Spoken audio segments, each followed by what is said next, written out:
Kita ke Jinawi terlebih dahulu. Bagaimana detik-detik perayaan Waisak di Candi Borobudur, Jinawi?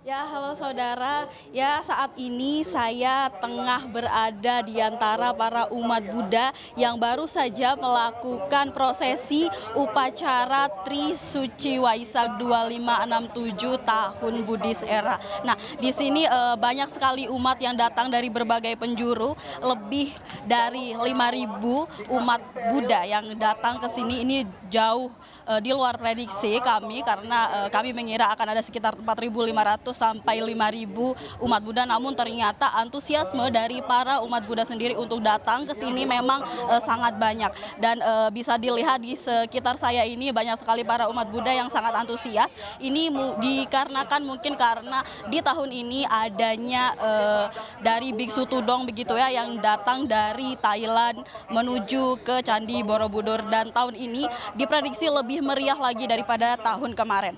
Baru saja saudara saya beritakan kepada Anda bahwa baru saja terjadi gerhana Purnama Sidhi, begitu maksud kami terjadi Purnama Sidhi yakni pergantian tahun Waisak pada jam 10:41:19 di mana tadi para umat Buddha melakukan meditasi begitu ya, dengan ditandai dengan gong 3 kali, kemudian meditasi beberapa menit untuk menyambut Purnama Sidhi, kemudian setelah itu gong 1 kali menandakan meditasi selesai.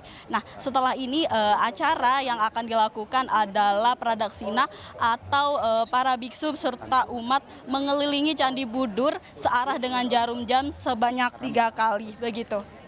Ya, seperti yang Anda katakan, Jinawi, antusiasme peserta ataupun umat Buddha yang hadir di Candi Borobudur tahun ini itu sangat banyak dan di luar prediksi. Ini dapat dipahami karena memang sebelumnya ada pandemi sehingga pembatasan tentu saja ada untuk masuk ke area Candi Borobudur. Nah, tapi untuk tahun ini ada batasan berapa umat Buddha yang dibatasi masuk ke Candi Borobudur, mengingat Candi Borobudur juga kompleksnya tidak terlalu besar begitu, Jinawi?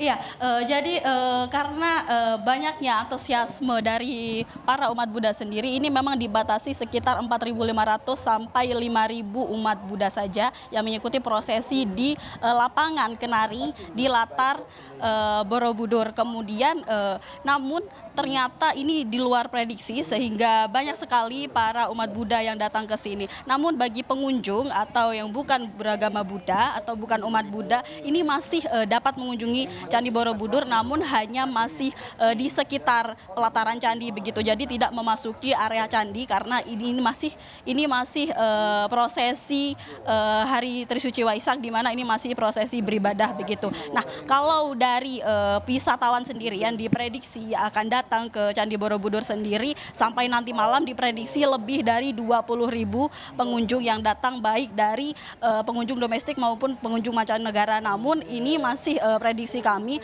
kemungkinan ini akan lebih banyak lagi pengunjung yang akan datang. Mengetahui bahwa ini siang hari, ini pengunjung sudah sebanyak ini, mungkin nanti menjelang sore prediksi kami hingga malam nanti akan lebih banyak pengunjung yang datang, dikarenakan nanti malam juga ada acara pelepasan lampion begitu. Ya.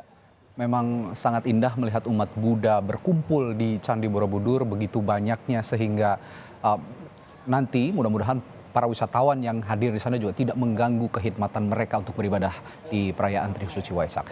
Dari Borobudur kita akan ke Medan, Sumatera Utara. Ada Jaka Priyatna di sana. Jaka, apa pesan yang diambil dalam perayaan Waisak tahun ini di sana? Ya, Radi dan juga saudara, selamat siang. Saat ini saya berada di Vihara Bodhigaya Medan. Ini tepatnya berada di wilayah Kecamatan Medan Polonia, Kota Medan. Dan memang sampai saat ini juga acara Trisuci Waisak ataupun peringatan Hari Raya Waisak masih terus berlangsung. Dan juga sebenarnya untuk di Vihara ini untuk perayaan Trisuci Waisak ini sudah berlangsung sejak hari Sabtu ataupun Sabtu malam kemarin.